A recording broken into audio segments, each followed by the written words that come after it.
Oh God, dear God, forgive me. I didn't piss somebody off, the wrong people. Gotta shut it down. But watch me eat ceviche tacos because I made a new recipe. Dr. Khan pickle jalapenos, and I put them in the ceviche. Woo! Ooh, I waste some on the table to some of the juice. Normally, I like to let my ceviche sit for a day so all the flavors can meld into it and really get into the meat. But I gotta eat right now. So I'm gonna eat ceviche taco right now. And I'm gonna test this live on camera because I just think that that's a smart thing to do right now. I am not sure what these jalapenos are gonna do. I don't know if they're gonna make my blood sugar rise. I don't know if it's gonna make it fall. I have no clue. I know what I wanted to do, and I just wanted to combine with the fish and the other ingredients. Really, I wanted just to get a balanced blood sugar reading.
Well, it definitely tastes good already.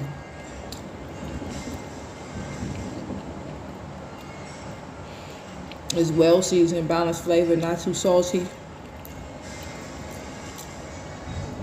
Just the right amount of lime juice. Can't wait to see how it tastes tomorrow.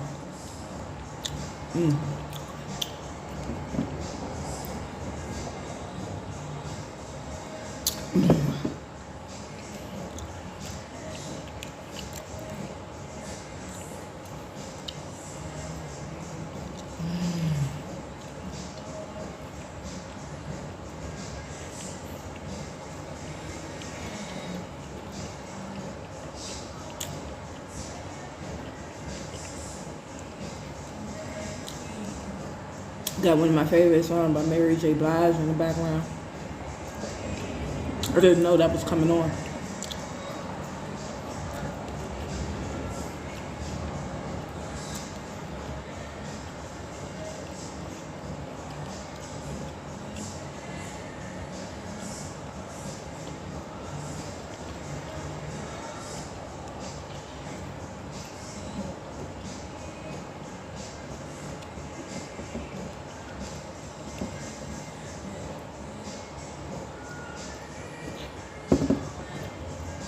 make me do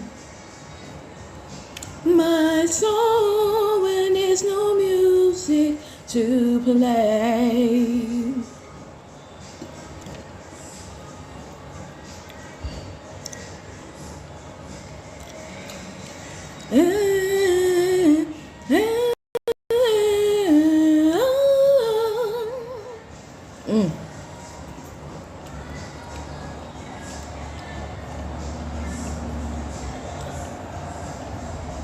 Ghetto love.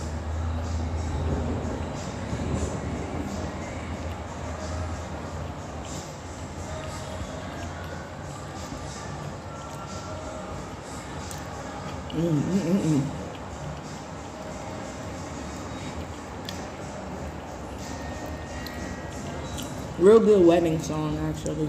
I don't know how many people use it for their wedding, but it's great. It's a great wedding song.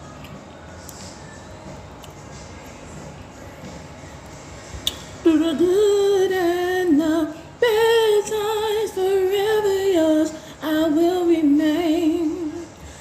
With the love, baby, in my life, you know we can stop the rain.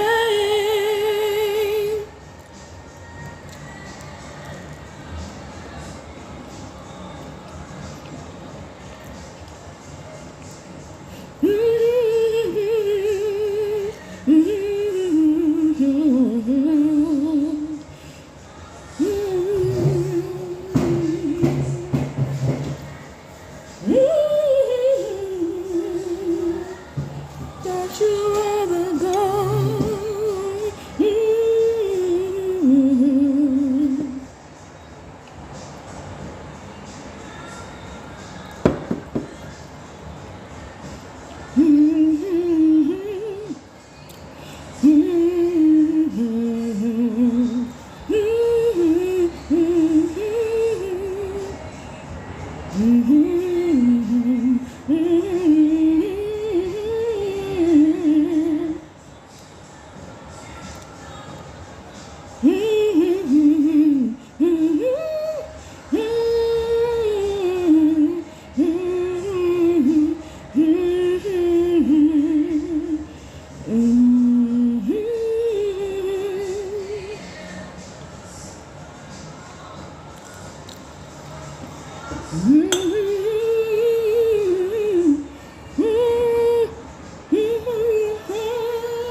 Don't you leave, don't you go, I need you, baby.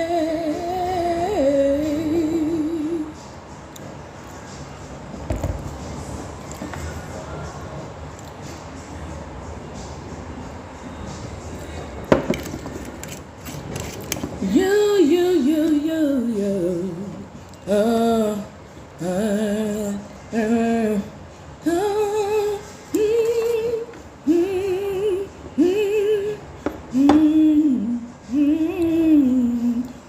Barry seemed like she sneak and smoke cigarettes.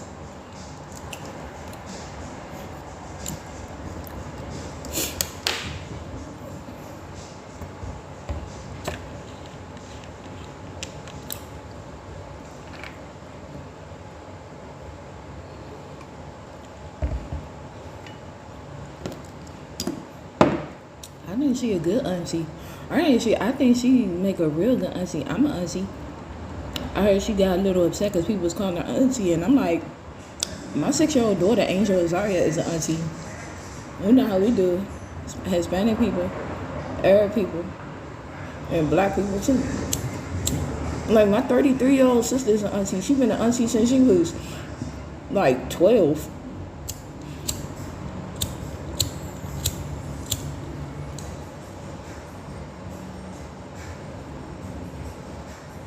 I'm an auntie.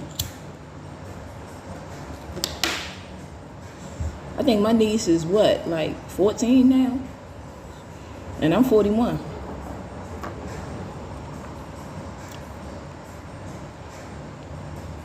Retrain the swallow reflex.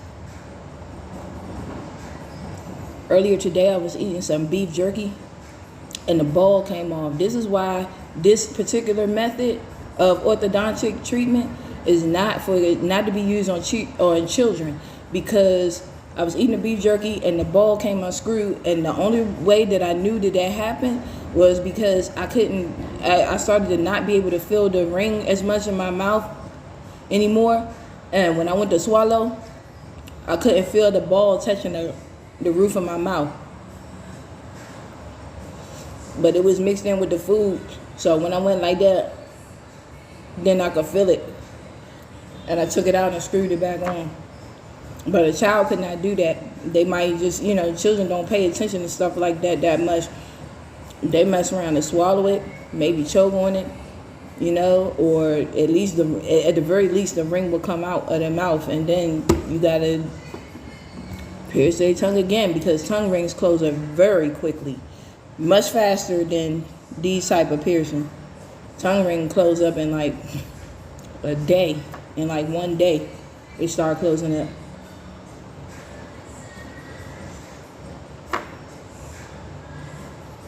Because it's soft tissue.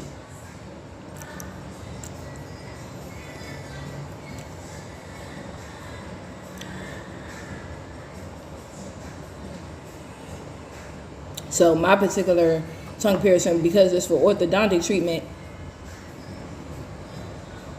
it's approximately 1 inch from the tip of my tongue.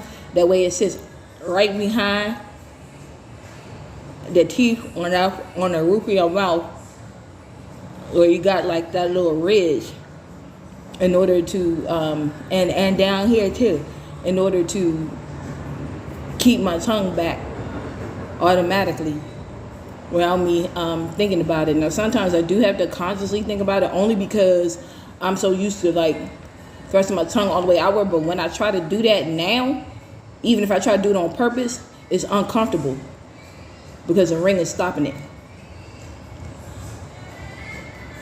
So it get caught right here, and then that's when I know that it's going out too far out of my mouth.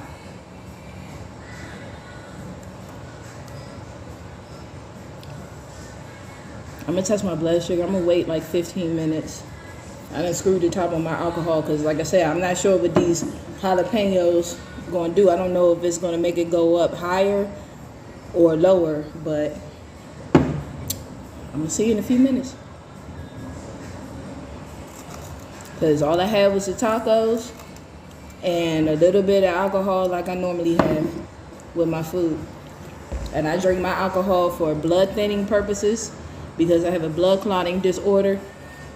Normally, when you have a blood clotting disorder, like I have, you would be put on a prescription blood thinner, but of course those have side effects.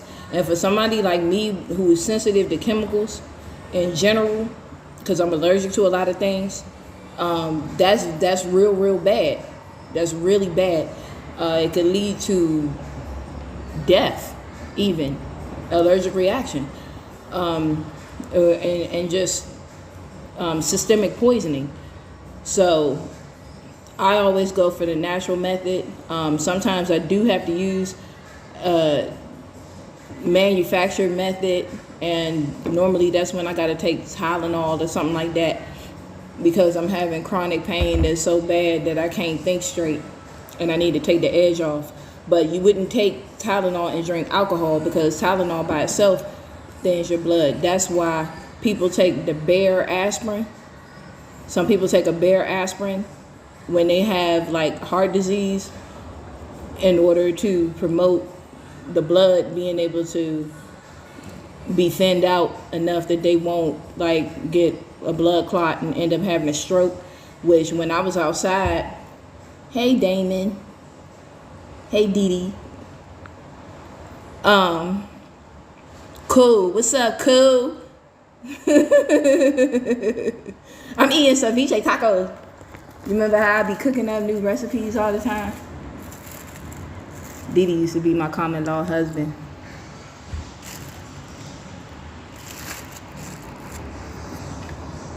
We still cool though. Yeah, man. It was irreconcilable differences. But we still cool. Yeah, but when you have blood clotting disorder or you're at risk of stroke, you need your blood to be able to flow freely through your veins. And when I was outside like a month ago or so, and I was having real bad seizures, I was having tonic-clonic seizures and grand mal seizures once I got to the hospital. I was taken there because my blood pressure was extremely high. Well, it was getting extremely high, that is. And they were concerned that I was going to have a stroke out there. So, yeah, it's important. It's important to take care of your health. And you don't have to be old to have health problems. There are plenty of young people that have health problems that they were born with or that they developed at some point in life because of genetics. So it's not just an old people thing, it's just a people thing.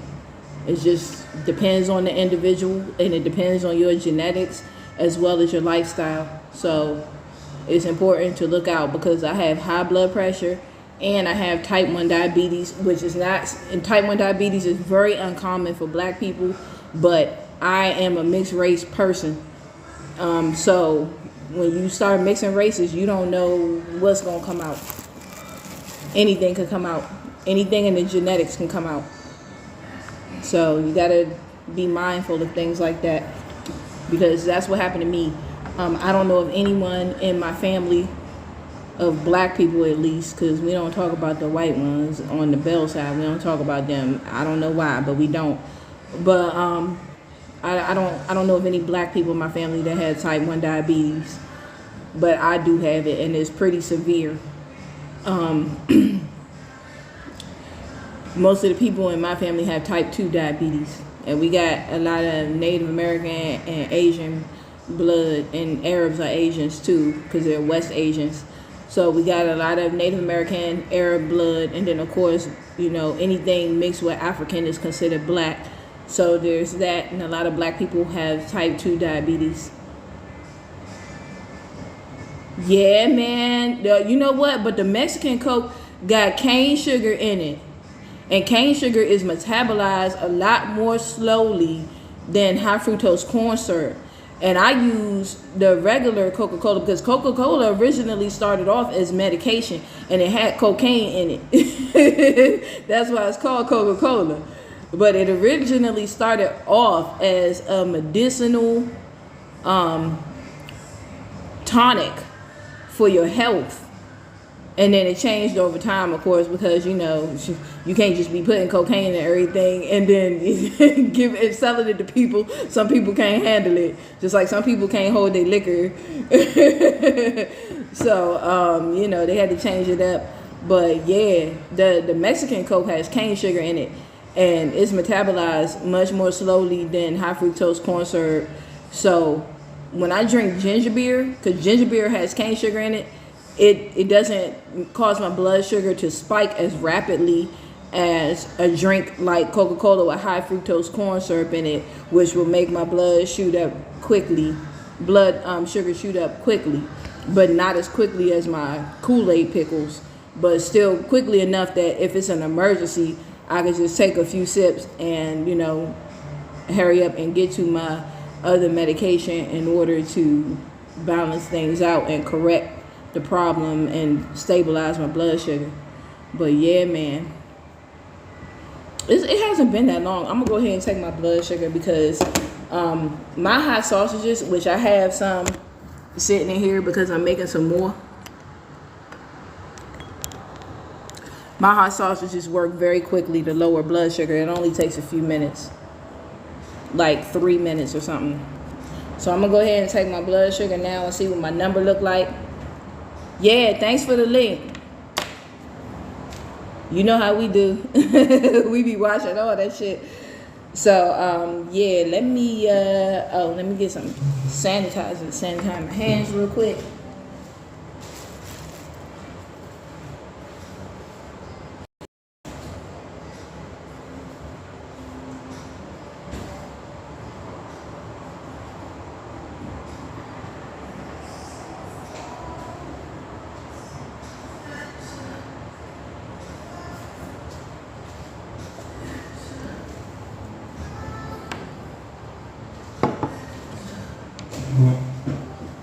Yeah, thank you. Thank you. You know I will too. Because I'm definitely interested in that. I do that when I'm laying back in the bed chilling.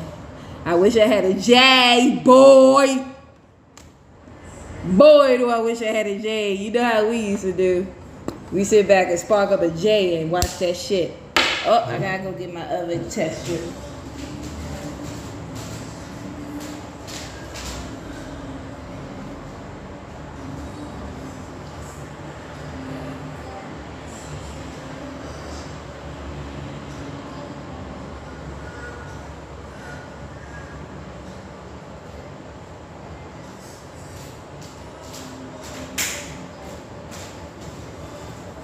That one is this container empty, so I had to get my other one.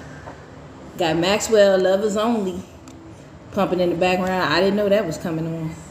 So I got my Pret, which this is perfect because, as I said, I drink alcohol to thin my blood because I have a blood clotting disorder.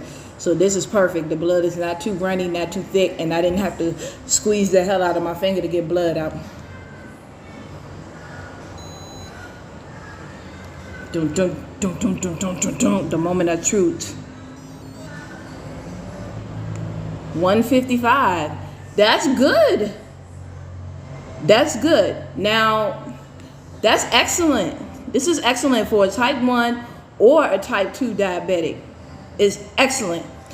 So, the healthiest range for anybody is between 70 on the lower end and, roughly 180. No higher than 180 on the higher end. If you have type 2 diabetes, that's as high as it should be going. If you have type 1 diabetes, it should go no lower than 70, and mine has dropped as low as 41, which I'm pretty sure that's alarming to a doctor. But the blood sugar normally peaks within about 45 minutes to an hour. It hasn't been that long. So that means that chances are this number may go up. It may go up, but I'm about to run out of test strips. I gotta go get some more because I only got one left. But it may go up as high as 2 something. I predict that if it is to go up, then it probably won't go up no higher than about 194. But it looked like I could probably even drink a little bit more of this and be all right. But this is a great number to be at after one taco because I only had one. If I had 2, it would probably be lower than that. So it looks like what these jalapenos, unless I drank more alcohol, of course, it looks like what these jalapenos do is exactly what I wanted them to do, which is stabilize my blood sugar as I'm eating, combined with a sugar source, which in Ayurvedic medicine, alcohol is considered a sweet. It's considered an extra sweet, and this is sweet alcohol. It's considered an extra sweet taste. So it looks like these jalapenos are doing exactly what I wanted to do, which is to produce a result in my blood sugar when I use them that is completely within the guideline and stable enough that I'm not having anxiety about my blood sugar dropping too low, and I'm also not really having a lot of anxiety about it dropping too high, going too high, which is why I said it looks like at this point I can drink a little bit more of this. There have been times where I've been outside where I drink alcohol when I'm hanging out with my boy B. I'm drinking alcohol, and it's a little warm in here. Like I got a little bit of mist on my forehead because it's a little warm in here. I turned my AC down. I turned the AC up. So looks like it is doing exactly what I wanted to do. I've been outside hanging out with B in the park and everything and walking around, and I would eat something that I didn't really think was going to raise my blood sugar super high, like, you know, a peanut butter and jelly sandwich and a cookie and one of my hot sausages, which lowers your blood sugar dramatically depending on how much you take within a few minutes. But even a quarter of a hot sausage, that would be one sausage cut in half and then that half cut in half. So that it's about the equivalent of a Vienna sausage, which is about this big and about, I don't know, probably about this thick. So about 2 inches long, the Vienna sausages, and about, I'd say probably about an inch thick. Well, those hot sausages have been known to drop my blood sugar dramatically, a quarter within like 3 minutes of eating it, and it could drop like 150 points. Sometimes more than that, depending on the weather. If it's really warm outside, it may not drop 200 points. It may only drop like 150 points.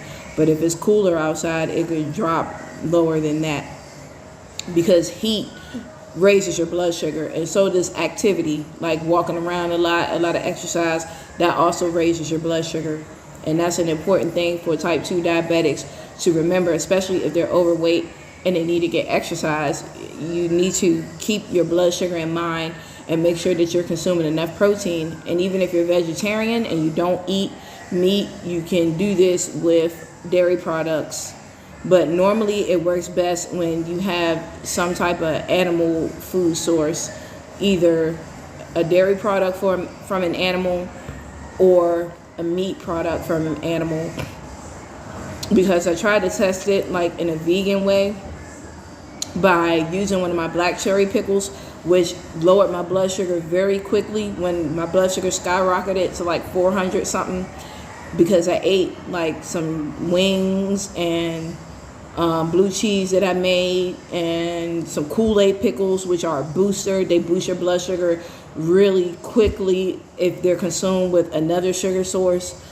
And I don't know, what else did I have? I think I had like mashed potatoes with it. And I ate that and my blood sugar shot up to 400. And as a type 1 diabetic, that like never happens. But because of the medicine that I'm creating, the Kool-Aid pickles, it did happen. So I had to bring it down, and I ate one of my black cherry Kool-Aid pickles, which has been known to drop blood sugar in instances where you have already consumed an animal protein of some type, and it dropped my blood sugar down to healthy range instantly, pretty much instantly, within a few minutes, with no signs of ketoacidosis, which is the thing that causes mortality when it comes to type 2 diabetes, the spilling over of the sugar into the urine as a sign that the kidneys are in distress. So yeah, this number looks really good, and I'm probably going to check it again in a little bit, but I think I'm going to have to get some more test strips because I only got one left. So I'm probably going to check it again in a little bit just to see what it did. And yeah, but I predict that it's not going to go any higher than 190 as long as I'm not hot and walking around a whole lot. And I do feel safe because I'm not doing that right now. I'm not real hot, but I'm warm, and I'm just chilling and let my food digest. I do feel safe to take like another swig, because I also drink the alcohol not only for the blood clotting disorder and the type 2 diabetes, but type 1 diabetes, but for the epileptic seizures too, because I discovered that when I have a little alcohol, it minimizes my epileptic seizures. I don't know why. Could be because it may be increasing blood flow to areas of the brain that are being deprived due to the short in the connections to the neurons. It's kind of like a wire, like a short and a wire. So when you have a short and a wire, like me and Damon used to install car radios together. So we would put in car radios together, and he taught me how to do that. But when you have, and I went to school. I went to school for a little bit at TESS for electronics and computer technology. So when you have a short and a wire, obviously your equipment is not going to function properly. It's going to go on and then it's going to go off and go on and off and on and off. And you may have experiences if you have, your phone charger and it gets worn out because you're bending it all over the place and doing stuff like mine has before. And then it's like sometimes it's charged and sometimes it's not. Well, when you have epilepsy, it's like a short in a wire, and basically your brain is like trying to figure out what to do, and it's not getting the constant source of electricity in your nervous system, because your body does produce electricity, which is why you can be electrocuted. And then there's water in your body too, and water carries electricity through things. So when you have epilepsy, it's like a short in a wire, and your brain is trying to figure out what to do about it, and it causes like twitching and glitching. So I feel pretty good with the result. I think it's going to be very stable, especially considering that I had enough protein and I had enough sugar from the sweet alcohol. I didn't need any other sugar source whatsoever. So I didn't need any Kool-Aid pickles. I didn't need to consume any additional protein. Now, one taco for me is pretty much a snack. I would like to have two, but I had to test this, and obviously I would have to get more alcohol, and I'm out of money right now. For this, I'm out of money. But yeah, things look pretty good to me. I think these are doing exactly what I want them to do, which is combined with protein and another sugar source, producing a very stable blood sugar result that is good for a type 1 or a type 2 diabetic. Thanks for watching me eat.